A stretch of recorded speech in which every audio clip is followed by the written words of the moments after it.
안녕하십니까, 동학개미 의열단장입니다. 먼저 FOMC 결과를 요약해서 의열단 소속 기자님이 설명을 하겠습니다. 기자님. 안녕하세요. 의열단 기자입니다. 먼저 FOMC 결과입니다. 인플레이션이 내년에 내려올 거라고 예측하긴 하는데 혹시 모를 장기적 인플레를 대비하기 위해 테이퍼링 속도를 높인 것이고, 그래서 금리 인상 시기가 앞당겨진 것이다. 하지만 인플레이션이 내려오면 금리 인상을 늦출 가능성이 있다고 합니다. 테이퍼링이 끝나면 금리 인상을 할 것인데 상황에 따라 테이퍼링 종료 전에 금리 인상을 할 수도 있다고 이해하시면 됩니다.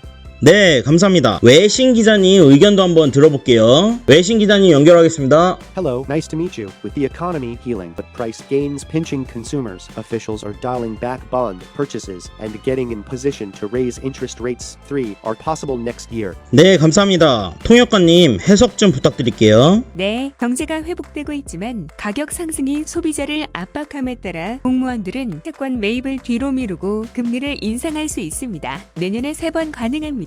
네, 의열단 기자님, 외신 기자님, 통역관님 모두 감사드립니다. FOMC 결과가 나오자마자 불확실성이 해소됐다고 하여 나스닥의 기술주 중심으로 급반등을 했습니다. 하지만 그제 영국 BOE에서 기준금리를 인상하자 급반등했던 기술주들이 매도 압력이 커지면서 또다시 급락을 했습니다. 또한 한미 통화 스와프 연장이 불발되면서 이달 말에 종료될 예정으로 외환시장이 어떻게 변수가 생길지 관심이 주목됩니다. 환율을 한번 체크해 볼게요. 원달러 환율이에요. 이 HTS 장중에는 1180원에 마감을 했어요. 이렇게 눌려서 마감을 했는데 장이 끝나고 원달러 환율이 다시 급반등이 나오면서 1187원에 마감을 했습니다. 환율이 죽을 듯 말 듯 계속 살아나고 있네요. 일단 구름에 대한 지지와 기준선에 대한 지지가 있고요. 이 환율이 완전히 죽으려면 이쪽에 대한 추세 저항을 맞고 이렇게 꺾이면서 이 구름에 저군이 나오면서 데드크로스로 이렇게 빠져야 될 거예요. 그래야지 코스피도 환율이 데드내면서 죽어야 코스피도 이렇게 큰 상승으로 올라올 수 있겠죠. 근데 아직 환율은 강합니다. 전 세계 환율도 한번 비교해서 한번 볼게요. 이거는 원달러 환율입니다. 달러랑 비교했을 때 원화가 약세로 가고 있는 중이다. 원엔 환율입니다. 일본에 비해서는 우리나라 원화가 약세로 가고 있진 않죠. 요렇게 될 뻔하다가 이렇게 유지를 하고 있고요. 원 위안인데요, 중국 위안이랑 우리 원화를 비교했을 때 우리 원화가 엄청나게 약세로 가고 있다. 지금 현재 우리나라에서 쇼핑몰을 하시는 분들, 중국에서 수입을 해오고 있으신 분들은 엄청나게 부담이 되겠죠. 예를 들어 중국에서 텀블러를 수입을 해서 우리나라 네이버나 쿠팡에서 판매를 할 때 예전에는 만원에 떼었다면 지금은 원 위안이 상당히 많이 올라와서 한 15,000원대에 와야 돼서 좀 적자가 날 것입니다. 우리나라 물가가 오를 수밖에 없어요. 왜냐면 대부분 소비하는 이런 생활용품 등 제품들 쿠팡에서 네이버에서 다 사시잖아요. 그런 것들이 다 중국에서 수입을 해오는 거거든요. 90% 이상이요. 그래서 물가도 오를 수밖에 없습니다. 이렇게 원위안이 이렇게 강해지면 강해질수록 우리나라도 물가가 오를 수밖에 없는 구조다. 원 유로를 보겠습니다. 유로랑 비교했을 때는 우리나라가 원화 강세를 띠고 있네요. 물가는 오르지만 영국에서 띄어오는 프라다, 샤넬, 구찌 등등 고가의 명품들은 좀 싸질 수 있겠어요. 그러면 비축통화인 달러랑 다른 나라랑 비교해 볼게요. 대만 달러, 홍콩 달러, 대만 달러, 위안 달러는 비축통화인 달러에 비해 상당히 강한 흐름입니다. 위안 강세, 대만 달러 강세. 하지만 위안과 대만을 제외한 모든 나라들은 현재 엄청난 재화 약세로 매우 힘들어요. 현재 캐나다 달러도 바닥에서 이렇게 상승 국면 초입 부분에 접어들었죠. 러시아 달러도, 루블 달러도 이렇게 상승으로 바뀌려는 모습. 인도네시아 달러는 보합, 인도 달러는 인플레이션이 진행 중입니다. 태국도 바트가 엄청 약세죠. 싱가폴도 돌고 있다. 말레이시아, 필리핀 아르헨틴, 브라질, 멕시코, 남아프리카, 스웨덴, 스위스, 베트남까지 중국과 대만을 제외한 거의 모든 나라가 미국과 비교한 돈의 가치가 많이 하락을 하고 물가가 상승을 보이는 인플레이션이 보이고 있다. 나스닥 차트로 넘어가 볼게요. 나스닥 선물지수인데요. 그간에는 아주 촘촘히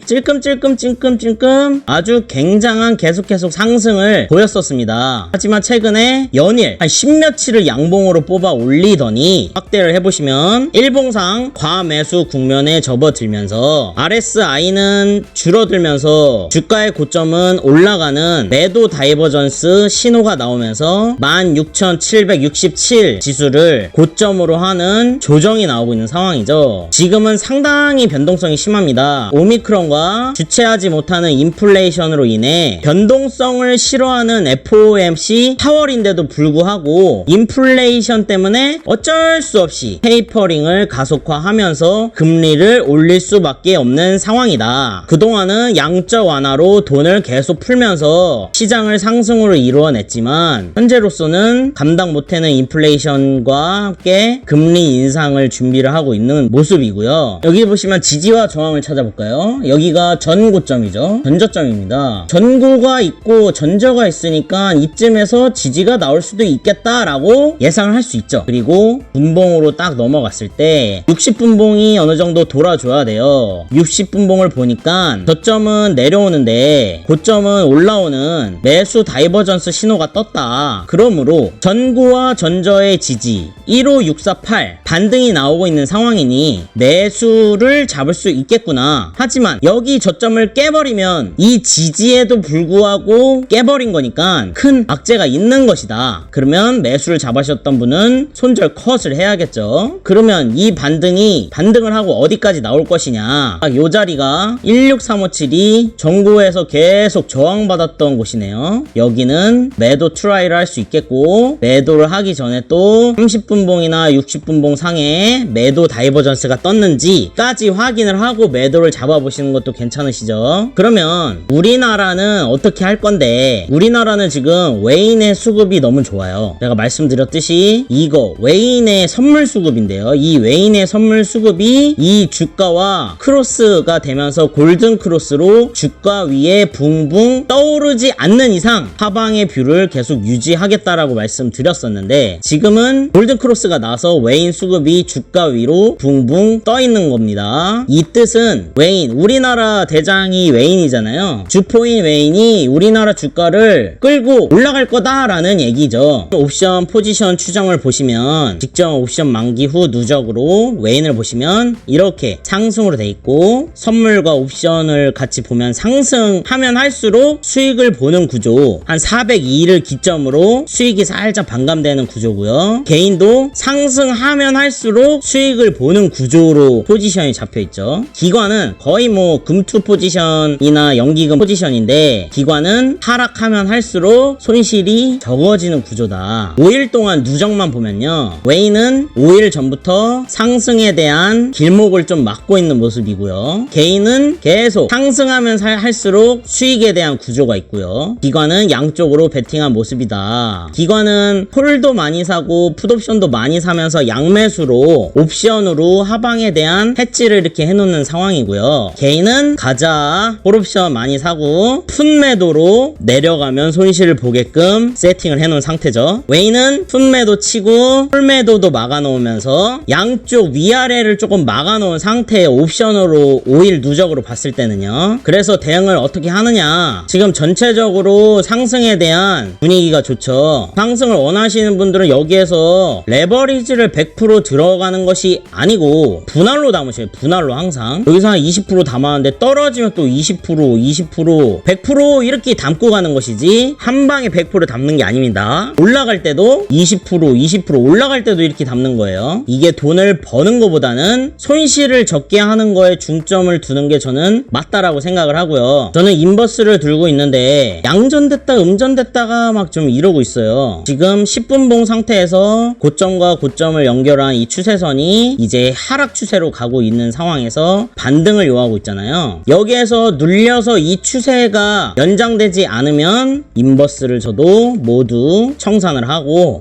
레버리지를 따라 붙을 겁니다. 그러면 어제 개파락해서 여기 바닥 찍은 이 추세를 이어서 상단 추세를 평행하는 상단 추세를 이어서 이 상승 추세로 바뀌었구나 라고 인정을 할 수가 있을 거고요. 여기 저항이었던 검정색 추세선 위로 올라타고 눌러주면 여기가 지지가 나올 것이고, 이렇게 완전히 올라타면 400 이상 420을 보러 가는 그림이 나오겠죠. 이렇게 하단 추세가 이어지고 이런 식으로, 그래서 420, 402 박스 위로 한 단계 업그레이드 하러 갈 수가 있다. 그거를 내일 눌리는지 올라타는지 확인을 하고 인버스랑 레버리지 스위칭이 가능할 거로 보입니다. 물론 여기에서 레버리지를 전부 다 스위칭하면 그거보다 좋은 건 없지만 그동안에 계속 당해왔기 때문에 상승할 듯 폭락, 상승할 듯 폭락, 상승할 듯 폭락, 상승할 듯 폭락, 상승할 듯 모르는 거기 때문에, 왜냐면 이때도 다 웨인 수급은 상방 세팅을 하면서 웨인 수급이 들어오면서 올렸어요. 공통점이 그래요. 여기 분홍색 그래프를 보시면 여기도 웨인이 선물 수급 쭉 땡기면서 들어왔고요. 여기도 그렇고요. 계속 이렇게 웨인 수급이 쭉 땡기고 들어왔습니다. 근데 지금은 다르죠. 지금은 확실히 웨인 수급 자체가 다르긴 하지만 개인도 지금 같이 상방 포지션을 잡고 있고, 옵션에서도 보시면 웨인은 이제 근 8일 동안 콜옵션을 매도를 치면서 상방을 막고 있는 모습이고, 개인과 기관은 가자 콜옵션 겁나 사고 있어요. 풋옵션을 보시면 기관은 양매수네요. 풋옵션도 살고, 그리고 여기에서 살짝 상방에 대해서 조심스러워야 되는 거는 개인이 풋옵션 매도를 쳐놨단 말이죠. 개인이 선물도 옵션도 완벽히 상방 포지션이기 때문에 그동안에서도 계속 당했었기 때문에 좀 더 확인을 하고 상방을 잡는다는 얘기지, 이거는 무조건 하방이야 라고 전저점 깨러 갈 거야 라고 생각하지는 않습니다. 방금 말씀드린 것처럼 10분봉 차트에서 이렇게 안착을 해서 요 추세대로 가서 이렇게 안착을 해서 날아가는 거를 요 상단 추세 기준으로 제가 스위칭을 하려고 하는 것이고, 확인하고 따라가려고요. 그리고 여기에서 만약에 눌린다면 지금 피보나치 382 반등이 나온 거잖아요. 하프도 가능하고 618도 가능할 거라고 보고 있는 거예요. 그래서 좀 더 확인을 하고 따라 들어가도 늦지가 않다라고 저는 생각을 합니다. 그러면 400을 위로 안착을 할 것이고, 그리고 420까지 여기까지 열려 있는데 박스를 좀 오래 칠 것 같아요. 박스를 치고 여기냐 여기나죠. 이거는 그 다음에 볼게요. 아마 여기일 가능성이 높을 거예요. 이제 미국도 기준금리 올리고 우리나라도 기준금리 올리면 엄청나게 그 압박이 엄청 세요. 대출금리도 다 올라가는데 이거는 그때 볼게요. 그때 일단은 여기 위로 업그레이드를 할 수 있는지 지켜보자. 하지만 현재 개인의 콜옵션 무지성 매수와 풋 매도로 인해서 쉽게 올라갈 것 같진 않아요. 좀 더 흔들다가 올라갈 수 있어요. 개인들을 같이 데리고 가면 안 되거든요. 웨인이 아무리 이 매수가 많아도. 그리고 웨인이 현물이 매수가 엄청 많거든요. 그거 쏟아내면 흔들기 좋은 요소이기 때문에 내일 이 추세가 하락 추세가 무너지고 이렇게 상승 추세로 바뀌는지 월요일날 지켜볼 필요가 있습니다. 제가 위냐 아래냐를 예상을 해드리기보다는 전체적인 세계 시황이나 환율이나 이런 포지션을 보여드림으로써 전체적인 상황을 그려드리고 개개인이 잘 판단해서 성공 투자를 하기를 원합니다. 지금으로서는 이렇게 저점을 깨는 파동은 안 보인다. 내려와도 지금 382까지 내려왔지만 하프나 618이지 전저점 깨는 파동은 안 보인다. 레버리지로 가실 분들은 잡더라도 올라갈 때도 분할로 잡고 내려올 때도 분할로 잡는 게 좋은 거고, 크게 먹기보다는 손실을 적게 리스크를 적게 가져가는 방식인 거고, 인버스 장기 투자 관점으로 가져가시는 분들도 있어요. 인버스 장기 투자 관점으로 가져가시는 분들은 이렇게 상승해서 상승 추세로 이게 바뀌면 인버스의 일부 물량만, 예를 들어 30%나 50% 정도 물량을 파시고 좀 더 요 위쪽에 유리한 가격에서 다시 잡으시면 괜찮을 것 같아요. 인버스 차트 보여드리면 웨인들이 인버스 겁나 많이 샀다가 인버스 수급을 엄청나게 빼고 있는 상황이죠. 인버스를 좀 더 죽이려고. 그런데 지금 이렇게 하면서 이 구름을 다 이렇게 횡보를 치면 나중에는 날아가는 차트로 저는 보여요. 환율도 그렇고요. 그래서 인버스 뭐 장기 투자 관점은 계속 들고 가는 것도 좋지만 이렇게 여기에서 놀 때 이쪽에서 30%나 50%나 뭐 이렇게 일부 물량을 팔고 위에서 잡으시면 인버스 객단 객단가도 낮추고 나중에 이렇게 쏟아질 때